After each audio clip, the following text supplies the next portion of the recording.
Good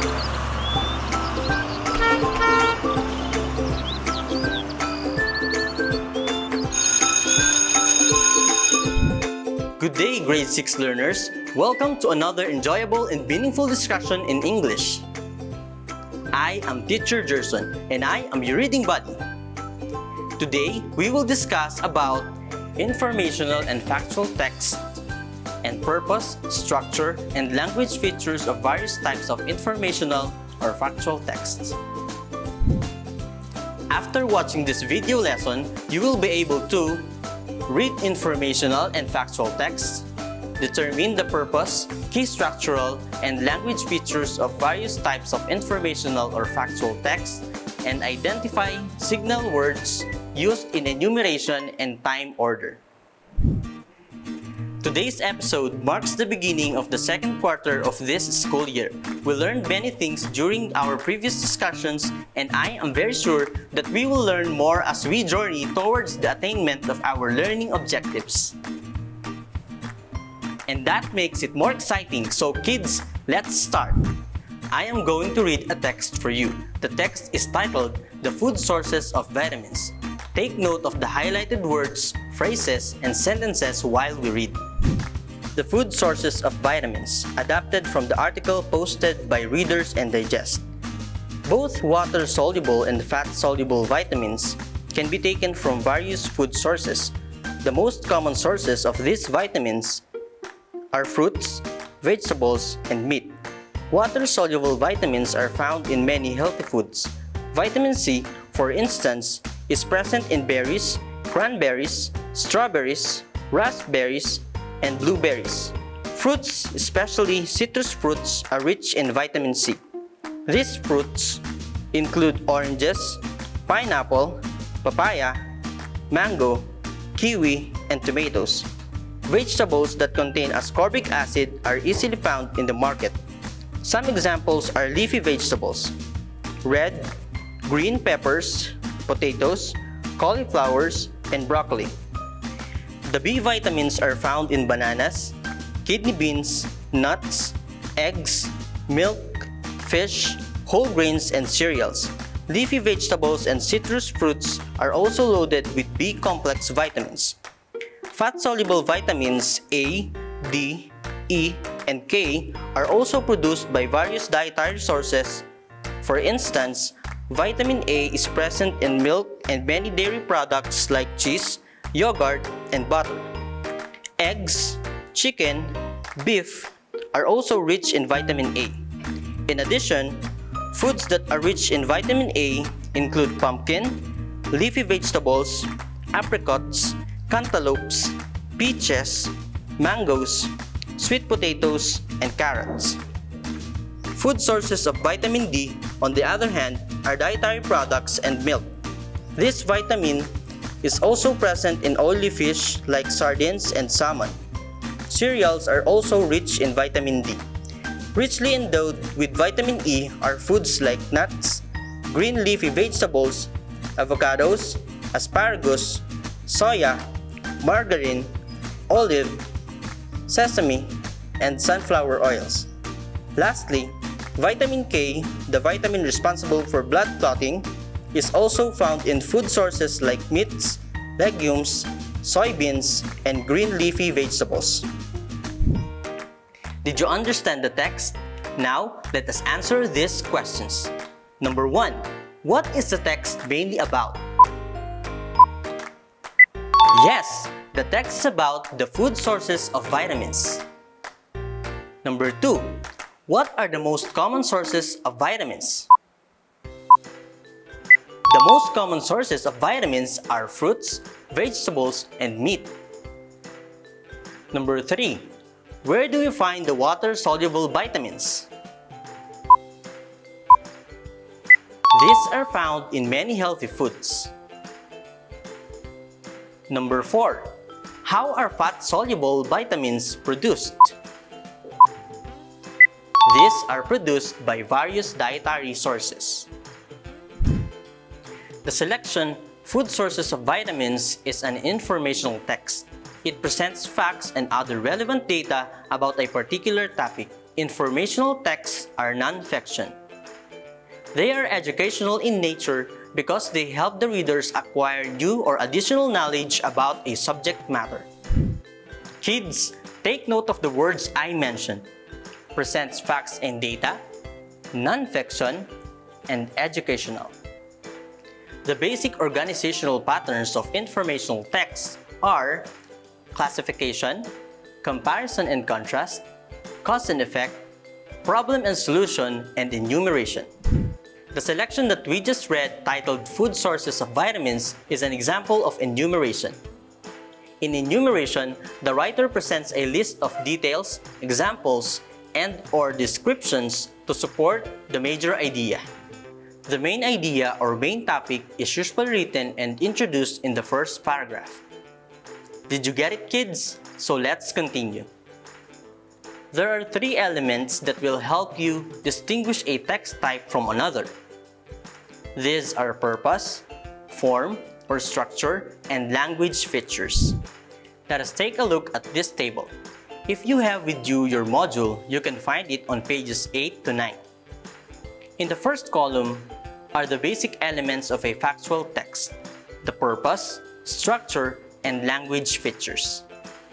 In the second column are some examples of statements of purpose, such as gives examples of, lists pieces of information about, describes the parts of, presents details to support the idea that, states evidences to prove that. For structure, the major idea is stated followed by the supporting details containing examples or descriptions. Lastly, for language features, there are signal words and phrases like first, second, and third. Next, last, finally, such as like, likewise, similarly. For example, for instance, in addition, moreover, furthermore, also, and besides. Oh wow! Kids, did you get all those signal words? I know you did. Now, let us analyze the factual text, Food Sources of Vitamins, using the same table. What is its purpose? Correct! It presents details about the food sources of vitamins. What is its structure? You are right! The major idea is presented first, followed by the supporting details. Can you name some of the signal words used? Very good! The signal words used are lastly and for instance. This time, kids, let us read the text, How to Save Money. You can also find it on page 7 of your learning module. As we read, take note of the highlighted words and phrases used in the text. How to save money. How good are you as a saver? Is it easy to save money or is it tough? Here are some simple tricks to help you save. First, you have to create 4 banks, not just one. If you want the smart way to control your money, use 4 little banks. Label each bank with the way you'll use the money: save, spend, invest, and give. Second, you have to set saving goals. How much should you save each month? That depends on what you're saving for. Third, you should save first, not last. What's the first thing you do when you get paid or you got your allowance? You divide your money and put it in your banks. Next, you cut your expenses. Get a notebook that you use only to keep track of your money. Write down any money you spend. Try to keep a money diary. List what you bought, when you bought it, how much it costs, and why you bought the item. Your money diary will teach you something about yourself. Lastly, when you do spend, be a smart shopper. Remember to shop smartly. Check out prices. Figure out where you can get the best buy for your money. Look for sales and coupons. If you save a peso, that means you can spend it on something else. Let's check your understanding by answering the following comprehension questions. What is the text about? It is about saving money. What are the steps in saving money as stated in the text? First, create 4 banks. Second, set saving goals. Third, save first. Next, cut your expenses. And lastly, be a smart shopper. Which among the steps have you already tried? That's nice! What are the goals you have set for your money? Good! That will guide you towards saving. How much do you think can you save in a month? Really? That is a good amount. The selection, How to Save Money, is an example of a time order or procedural text. It tells the readers how to make or do something. It is presented through different steps. In time order informational text, the information is arranged in a specific or chronological order. Again, take note of this, kids. How to make or do something. Different steps. Specific or chronological order. Examples of time order or procedural texts are recipes, game mechanics, manuals, guidelines, handbooks, and policies. A time order or a procedural text is chronologically arranged or arranged in order and uses signal words such as first, next, then, last, after, now, finally, before, second, when, while, and after that. Now, let us analyze the text How to Save Money by identifying the elements of a factual text. What is the purpose? It gives the details on how to save money. Describe its structure. The text is structured chronologically. What signal words are used in the text? First, second, next, lastly. Let us see if you have understood our lesson. Please answer what's more on pages 10 to 11 of your learning module. Write your answer on your paper. Now, get your modules and turn it on page 10 and we will read the sample informational text together. There are 4 chief sources of water pollution. One is household waste, which consists of sewage, garbage, and water from cleaning, laundering, bathing, and other washing activities. Another is industrial waste, which is the fuel used by power plant, factories, and cars. The third one is agricultural waste, which comes from chemical fertilizers and pesticides on farms and crops. Last is oil spills. Ship tanks develop leaks and pour into the ocean. Offshore drilling also causes oil spills. Let us see if you have understood our lesson. Join me in answering these comprehension questions. Let's start. Number 1. What type of informational text is it? Correct. The answer is enumeration. Number 2. What is the purpose of writing the text? You're right. The answer is to present details of 4 chief sources of water pollution. Number 3. What structure is used in the text? That's right. It gives the major idea and the supporting details. Numbers 4 to 5. What language features are used? Give at least 2.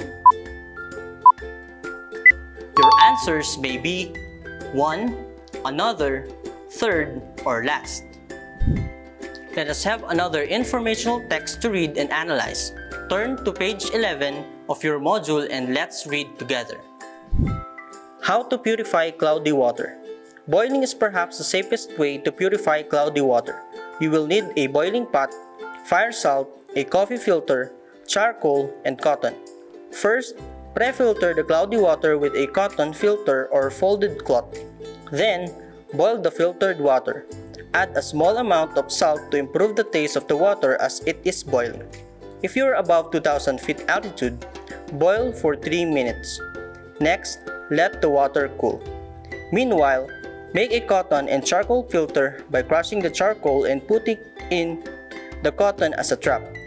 This will remove impurities and steal some bad taste from the boiled water. Finally, filter the boiled water through a cotton trap. Let's start. Number 1. What type of informational text is it? Correct. Time order. Number 2. What is the purpose of writing the text?